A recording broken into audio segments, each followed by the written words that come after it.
అత్యంత అవసరం. అటువంటి భావనలో మనం ఉత్తేజాన్ని ఉత్సాహాన్ని నింపాలంటే ఇలాంటి కార్యక్రమాలు ఖచ్చితంగా నిర్వహించాలి. ఎండైనా వానైనా చలైనా మన ధర్మాన్ని నిలబెట్టడానికి, మన శక్తిని చాటడానికి మన వంతు కృషి చేయాలి. ఎక్కడో టీవీల ముందు కూర్చున్నాం, ఇంట్లో మాట్లాడుకుంటున్నాం, పొలం గట్ల మీద మన మతం పాడైపోతుంది, మన ధర్మం నాశనం అయిపోతుంది అని చెప్పుకుంటూ కూర్చుంటే, కబుర్లు చెప్పుకుంటే పనులు జరగవు. అందరూ సంఘటితంగా సమూహంగా కదిలినప్పుడే ఏర్పడుతుంది, శక్తి ఏర్పడుతుంది, విజయం సాధించే అవకాశం ఉంటుంది. ఒక్కొక్క గడ్డి పరిగని గోరుతో గిల్లిపాడేయచ్చు. అదే గడ్డి పరిగలు 100 కలిపి కట్టినట్లయితే ఏడుగురైనా సరే కలిపి నిలబెట్టగల శక్తిని సాధిస్తాయి. అలాగే ప్రజల్లో ఏ ఒక్కరు కూడా ఒంటరిగా ఏది సాధించలేరు. మనందరం కలిసికట్టుగా ఉంటే అద్భుతమైనటువంటి విజయాన్ని సాధించగలం.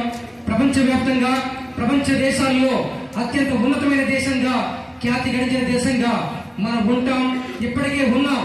అదే జాతిని, అదే ఖ్యాతిని, అదే శక్తిని ముందు తరాల వరకు ఉంచడానికి మనం ప్రయత్నిద్దాం. మన గుడులు, ముఖ్యంగా మందిరాలు, ఆలయాలు నిర్మించుకోవడం చాలా అవసరం.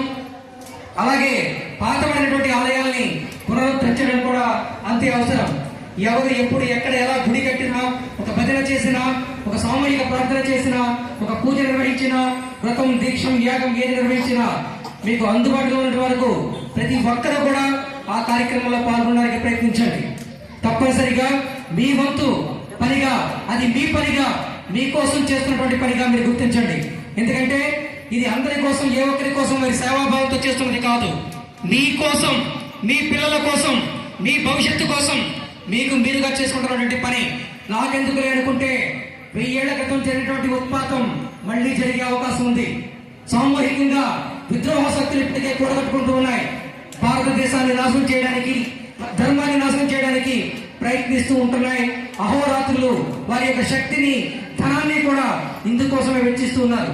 కాబట్టి మనం అందరం మేల్కొని సంఘటితంగా ఉండకపోతే రేపొద్దున్న మన పిల్లలు